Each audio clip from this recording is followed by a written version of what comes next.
Emirates flight 521 Dubai international airport पर landing की आखिरी स्टेज में है। मौसम साफ है, लेकिन तेज हवा चल रही है।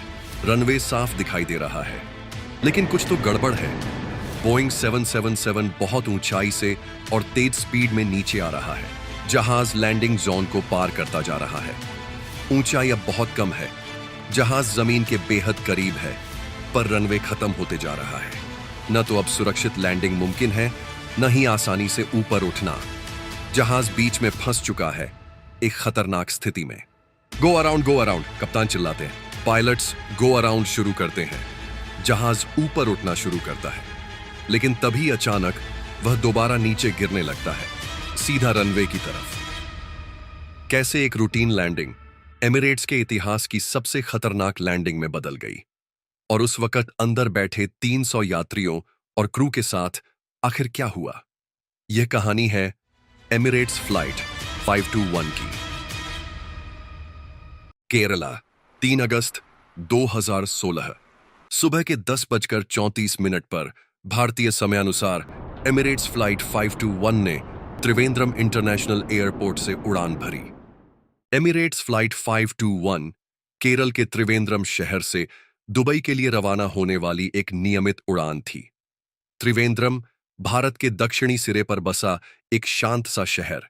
वहां से हर रोज सैकड़ों लोग अरब देशों की ओर उड़ान भरते हैं, उम्मीदों और जिम्मेदारियों के साथ। इस सफर के लिए इस्तेमाल हो रहा है एक बोइंग 777, एक विशाल, आधुनिक और भरोसेमंद विमान जिसकी उम्र 13 साल है। 1985 में अपनी स्थापना के बाद से एमिरेट्स ने न कभी कोई विमान खोया था, न ही किसी घातक हादसे का सामना किया था। ये एयरलाइन दुनिया की टॉप 10 सबसे सुरक्षित एयरलाइनों में लगातार शामिल रही है। और उस दिन की फ्लाइट भी एक सामान्य रूटीन उड़ान की तरह ही शुरू हुई, जिसमें 282 यात्री और 18 क्रू मेंबर्स, कुल 300 लोग सवार थे। ज्यादातर यात्री भारतीय मूल के थे, जो रोजगार और बेहतर जीवन की तलाश में दुबई की ओर जा रहे थे। सब कुछ सामान्य लग रहा था। किसी को जरा भी अंदाजा नहीं था कि कुछ ही घंटों में यह सफर एक ऐसे मोड़ पर पहुंचने वाला है जो हमेशा के लिए इतिहास में दर्ज हो जाएगा। विमान धीरे धीरे अरब सागर के ऊपर चढ़ता गया और उत्तर पश्चिम दिशा में संयुक्त अरब अमीरात की ओर बढ़ने लगा। लेकिन दुबई में उस दिन का मौसम सामान्य नहीं था। एक शक्तिशाली हाई प्रेशर सिस्टम ने शहर को झुलसाने वाली गर्मी से भर दिया था। तापमान 49 डिग्री सेल्सियस तक पहुंच चुका था। वहीं दूसरी ओर समुद्र के किनारे बन रहे 2 लो प्रेशर सिस्टम ने हालात और भी बिगाड़ दिए। हाई प्रेशर से उठती गर्म हवाएं समुद्र की ओर धकेली जा रही थीं, जबकि दूसरी तरफ से हर सुबह की तरह ठंडी समुद्री हवा दुबई की ओर बढ़ रही थी। इन दोनों विपरीत दिशाओं की हवाओं का आमना सामना दुबई इंटरनेशनल एयरपोर्ट के ठीक ऊपर हुआ। इस घटना के कारण हवा अचानक अपनी दिशा या गति बदल लेती है, जिसे हम विंड शीयर कहते हैं। अगर कोई विमान इस विंड शीयर में चला जाए तो उसकी स्पीड अचानक गिर सकती है या वह नियंत्रण खो सकता है। कभी तेज हवा उसे ऊपर धकेलती है तो कभी अचानक नीचे गिरा देती है, और पायलट्स के पास प्रतिक्रिया देने के लिए मुश्किल से कुछ सेकंड्स ही होते हैं। लेकिन उस समय फ्लाइट 521 के क्रू को इस अदृश्य खतरे की भनक तक नहीं थी। सब कुछ सामान्य लग रहा था। फ्लाइट के कमांड में थे एक अनुभवी कैप्टन, जिनका नाम सार्वजनिक नहीं किया गया। वे यूएई से थे और उनके पास करीब 7,400 घंटे का उड़ान अनुभव था। उनके साथ थे first officer Jeremy web, Australia से, जिनके पास करीब 8,000 घंटे का उड़ान अनुभव था। दुनिया भर के हजारों पायलट्स की तरह उनका रिकॉर्ड साफ सुथरा था, और एमिरेट्स जैसी दुनिया की टॉप एयरलाइनों में इतना अनुभव और साफ रिकॉर्ड होना खुद में एक भरोसे की गारंटी माना जाता है। लेकिन कभी-कभी किस्मत और हालात मिलकर सबसे अनुभवी हाथों को भी चुनौती देने लगते हैं, और उस दिन दुबई के आसमान में कुछ ऐसा ही होने वाला था। एमिरेट्स फ्लाइट 521 अब दुबई एयरपोर्ट के करीब पहुंच चुकी है। लैंडिंग की तैयारी शुरू हो चुकी है। इस फ्लाइट को रनवे 12 लेफ्ट पर उतरने की अनुमति दी गई है, लेकिन एक अजीब स्थिति बन चुकी है। इस रनवे पर लगभग 13 नॉट की टेलविंड यानी पीछे से तेज हवा चल रही है। दिलचस्प बात यह है कि इसी रनवे के उलटे दिशा वाले छोर यानी रनवे 30 राइट पर भी लगभग उतनी ही टेलविंड दर्ज हो रही है। ऐसा मौसम बहुत कम देखने को मिलता है जब दोनों दिशाओं से हवाएं पीछे से धकेल रही हों। और इस विरोधाभास ने रनवे के ठीक बीचों बीच एक खतरनाक जाल बुन दिया है, विंड शीयर। फ्लाइट 521 के ठीक पहले दो अन्य विमानों ने भी इसी रनवे पर उतरने की कोशिश की थी, लेकिन जैसे ही वे विंड शीयर से टकराए, उन्हें लैंडिंग बीच में छोड़कर गो अराउंड करना पड़ा। मगर हैरानी की बात यह है, उन दोनों फ्लाइट्स ने एटीसी को इसकी वजह नहीं बताई और एटीसी ने भी कुछ नहीं पूछा। ना ही यह अहम जानकारी फ्लाइट 521 के पायलट्स तक पहुंचाई गई। कैप्टन और फर्स्ट ऑफिसर को सिर्फ यही जानकारी थी कि हल्की से मध्यम हवा होगी, लेकिन जो कुछ रनवे पर उनका इंतजार कर रहा था वो इससे कहीं ज्यादा था। टेलविंड के बावजूद फ्लाइट 521 का फाइनल अप्रोच एकदम सामान्य दिख रहा है। कोई गड़बड़ी नहीं, कोई चेतावनी नहीं। दुबई समयानुसार दोपहर के 12:37 पर विमान रनवे के ठीक ऊपर पहुंचता है, सही स्पीड पर, सही ऊंचाई पर। लेकिन तभी एक के बाद एक घटनाएं इतनी तेजी से घटने लगती हैं कि सब कुछ कंट्रोल से बाहर जाने लगता है। कैप्टन विमान की नाक थोड़ी ऊपर उठा देते हैं, जिसे फ्लेयर करना कहते हैं, लेकिन यह कदम कुछ सेकंड्स जल्दी हो जाता है। नतीजा, विमान रनवे के ऊपर ज्यादा देर तक तैरने लगता है, लैंडिंग जोन पार होने लगता है। रनवे का ये वाला लगभग 900 मीटर हिस्सा टचडाउन जोन मार्क किया गया है। यहीं पर विमान को जरूर उतर जाना चाहिए। अगर प्लेन इस हिस्से में नहीं उतरता तो उसे तुरंत लैंडिंग छोड़कर दोबारा कोशिश करनी चाहिए, क्योंकि अगर लैंडिंग जोन पार हो जाए तो रनवे बहुत कम बचता है और विमान को रोक पाना लगभग नामुमकिन हो सकता है। और इस मुश्किल को और बड़ा बना देता है वो तपता हुआ रनवे, जिसकी सतह का तापमान 68 डिग्री सेल्सियस तक पहुंच चुका है। इसके वजह से जमीन से उठती गर्म हवाएं, जिसे हम थर्मल्स कहते हैं, विमान को नीचे आने से रोक रही है। प्लेन की रफ्तार कम होने की बजाय और स्थिर हो रही है। पिछले कुछ सेकंड्स तक पीछे से धक्का देती टेलविंड अब अचानक सामने से धक्का मारने वाली हेडविंड में बदल जाती है। सामने से हवा बढ़ने के कारण विंग्स और ज्यादा लिफ्ट पैदा करते हैं और प्लेन और ज्यादा तैरने लगता है, जमीन से बस कुछ फीट ऊपर, बिना टच हुए। कैप्टन बार बार जमीन छूने की कोशिश करते हैं, लेकिन विमान जैसे हवा में लटका हुआ है। थर्मल्स, कैप्टन चिल्लाते हैं। उन्हें लगता है कि यह गर्म हवा ही प्लेन को ऊपर रोके हुए है, लेकिन क्या यह सिर्फ थर्मल्स हैं? थर्मल्स के साथ यह विंडशीयर भी है जो दोनों पायलट्स नहीं देख पा रहे। समय तेजी से निकल रहा है। रनवे की लंबाई कम पड़ने लगी है। बस कुछ ही पल बाद एक तेज हवा का झोंका विमान को बाईं ओर धकेल देता है। कैप्टन तुरंत दाईं ओर कंट्रोल घुमाते हैं, लेकिन यह प्रतिक्रिया जरा ज्यादा तेज हो जाती है। नतीजा, विमान का दाहिना लैंडिंग गियर जमीन को हल्का सा छू लेता है, लेकिन पूरी तरह नहीं। अब कैप्टन की चिंता बढ़ जाती है। क्या वे तय किए गए टचडाउन जोन के भीतर लैंड कर पाएंगे? एमिरेट्स की सख्त गाइडलाइंस कहती हैं, अगर प्लेन तय जोन के बाहर लैंड करता है तो पायलट को तुरंत गो अराउंड करना होगा, यानी दोबारा आसमान में जाकर नई लैंडिंग की कोशिश। और ठीक उसी वक्त जैसे ही दोनों मुख्य लैंडिंग गियर्स जमीन छूने ही वाले होते हैं, कैप्टन जोर से चिल्लाते हैं, गो अराउंड, और तुरंत प्लेन को दोबारा ऊपर उठाने की प्रक्रिया शुरू कर देते हैं। बोइंग 777 जैसे आधुनिक विमानों में एक बेहद अहम और जरूरी सिस्टम होता है, जिसे कहते हैं टोगा, यानी टेक ऑफ गो अराउंड। यह सिस्टम किसी भी इमरजेंसी में विमान को दोबारा उड़ाने का सबसे तेज और सबसे सुरक्षित तरीका है। जैसे ही पायलट इन्हें दबाता है, flight computer go around mode में चला जाता है और ऑटो थ्रॉटल सिस्टम इंजन को पूरी ताकत देने लगता है। ऑटो थ्रॉटल सिस्टम दरअसल विमान के इंजनों की थ्रस्ट यानी ताकत और स्पीड को अपने आप कंट्रोल करता है। पायलट को हर सेकंड थ्रॉटल को एडजस्ट करने की जरूरत नहीं होती। ऑटो थ्रॉटल खुद ये काम करता है, वो भी हवा, ऊंचाई और जरूरत के मुताबिक। लेकिन इस पूरी टेक्नोलॉजी में एक खतरनाक पेंच है। अगर प्लेन जमीन को छू चुका है, यानी टचडाउन हो गया है, तो टोगा स्विच काम करना बंद कर देता है। ऐसा इसलिए किया गया है ताकि अगर पायलट गलती से ये बटन रनवे पर दौड़ते हुए दबा दे तो प्लेन अचानक उड़ने की कोशिश न करे, क्योंकि ऐसा हुआ तो वह रनवे से बाहर फिसल सकता है।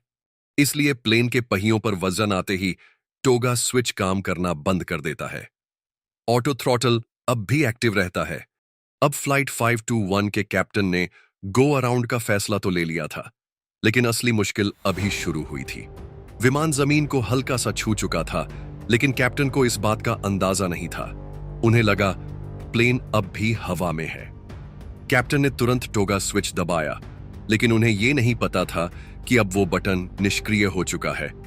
टोगा बटन तो दब गया, लेकिन इंजन की ताकत यानी थ्रस्ट नहीं बढ़ी, क्योंकि ऑटो थ्रॉटल अब भी लैंडिंग मोड में ही था। इंजन आइडल पावर पर ही चल रहे थे। पायलट गो अराउंड मोड में जा चुके थे, लेकिन इंजन अब भी लैंडिंग वाली धीमी स्पीड पर थे। कैप्टन ने जैसे ही विमान का नाक ऊपर उठाया, शुरू में सब कुछ सामान्य लग रहा था। फर्स्ट ऑफिसर ने आवाज दी, पॉजिटिव क्लाइंब, यानी विमान अब चढ़ाई कर रहा है। कैप्टन ने तुरंत लैंडिंग गियर वापस खींच लिया, लेकिन इस दौरान दोनों पायलट एक बेहद अहम चीज को नजरअंदाज कर बैठे। फ्लाइट कंप्यूटर ने अब तक अपना मोड बदला ही नहीं था और विमान की रफ्तार तेजी से गिर रही थी। एयर ट्रैफिक कंट्रोलर को लगा कि फ्लाइट 521 मिस्ड अप्रोच कर रही है, यानी रनवे से हटकर दोबारा लैंडिंग की कोशिश करेगी। उसने आदेश दिया, सीधा 4000 फीट की ऊंचाई तक चढ़ाई करें।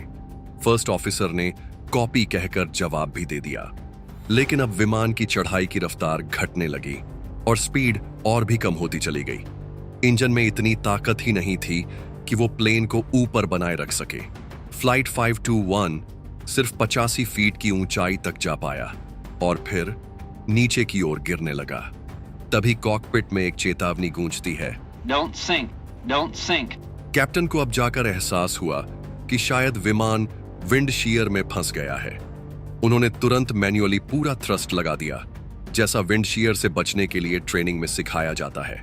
इंजन अभी पूरी ताकत पकड़ भी नहीं पाए थे। तभी बोइंग 777 जमीन पर जोरदार धमाके के साथ आ गिरा और इस बार उसके लैंडिंग गियर अंदर थे। टक्कर इतनी जबरदस्त थी कि केबिन में रखी डीली चीजें इधर उधर उड़ने लगीं। अंदर बैठे 300 यात्री और क्रू बुरी तरह कांप रहे थे। हर कोई अपनी जान के लिए सीटों से चिपका हुआ था। वो विशाल विमान अब पेट और इंजनों के बल पर रनवे पर फिसल रहा था, लगभग 800 मीटर तक। उसके पीछे चिंगारियों की एक चमकदार लकीर छूट रही थी और फिर पूरा विमान एक जोरदार घुमाव लेता है। लगभग 180 डिग्री घूमकर रनवे 12 लेफ्ट के एक किनारे टैक्सीवे के पास आकर रुक जाता है। चारों तरफ धूल, धुआं और सन्नाटा है और अभी किसी को नहीं पता कि अगला पल क्या लेकर आने वाला है। अभी विमान रुका ही था कि दोनों इंजनों और दाहिने मुख्य लैंडिंग गियर के हिस्से में तेजी से आग भड़क उठी। कॉकपिट में कैप्टन ने तुरंत रेडियो पर संपर्क किया, मेडे, मेडे, मेडे, इवैक्यूएशन शुरू कर रहे हैं। एयर ट्रैफिक कंट्रोलर ने पूरा हादसा अपनी आंखों से देखा था। वो तुरंत हरकत में आया। क्रैश अलार्म बजाया गया और एयरपोर्ट की फायर ब्रिगेड को अलर्ट कर दिया गया।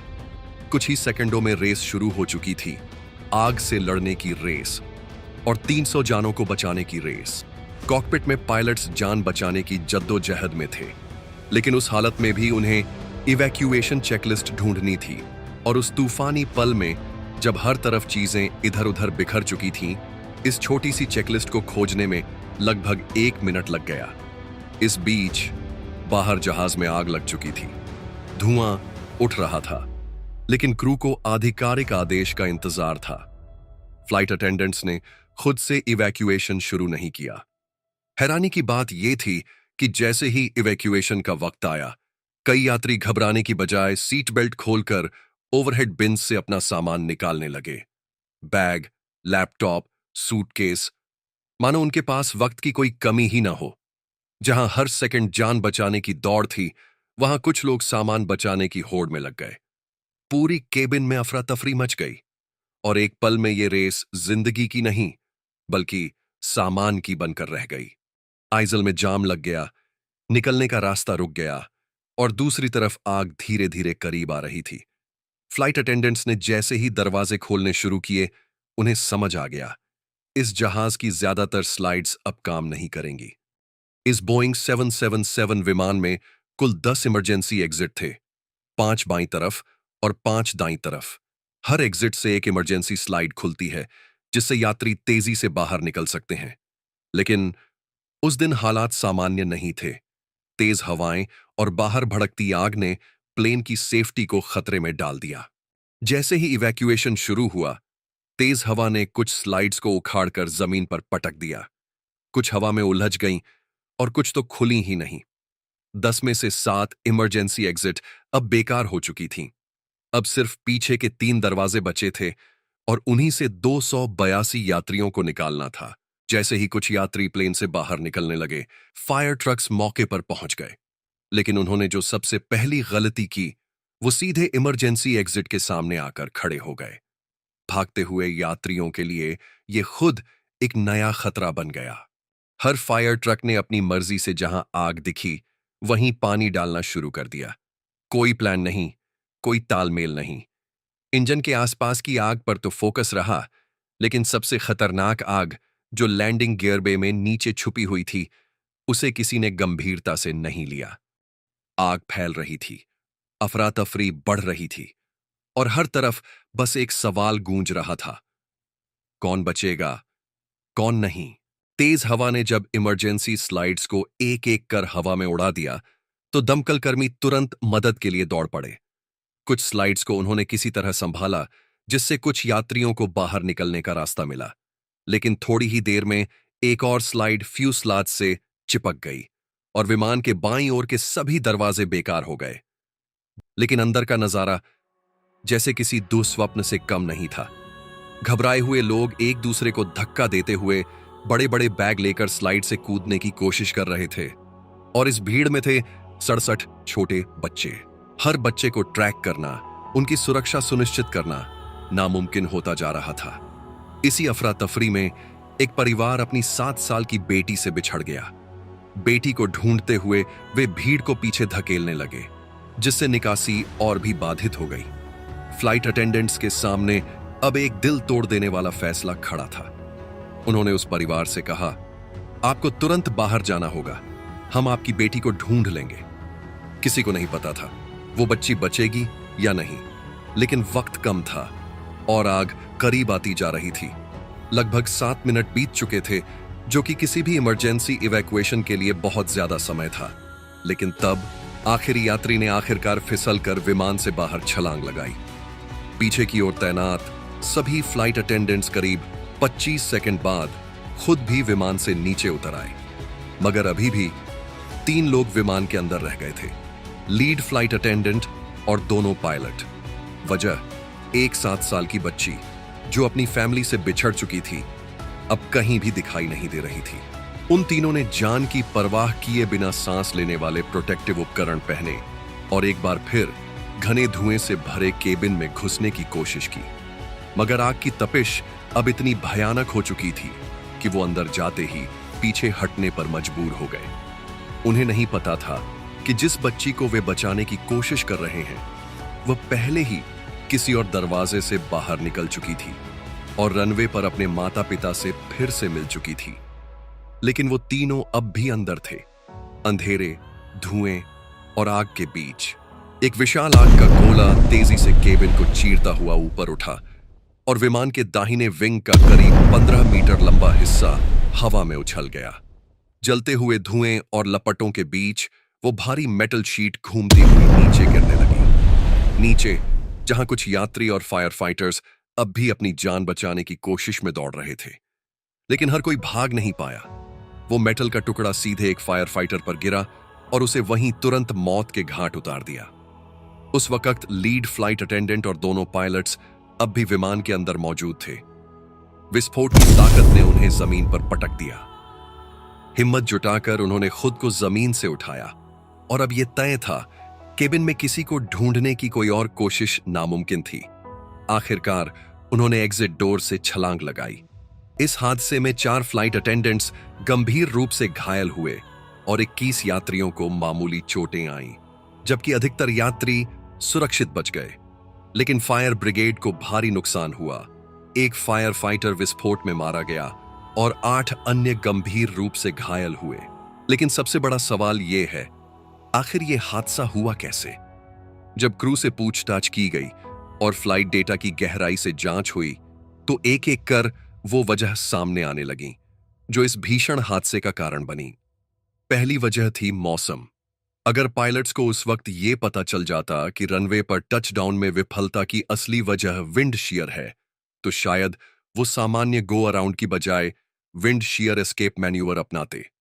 इस विशेष मैन्यूवर में टोगा स्विच की बजाय मैन्युअली अधिकतम पावर देना होता है, और अगर ऐसा किया गया होता तो शायद आज ये विमान महज एक और सुरक्षित लैंडिंग बन जाता, न कि एक जलता हुआ मलबा। दूसरी वजह थी टोगा स्विच का फेल होना।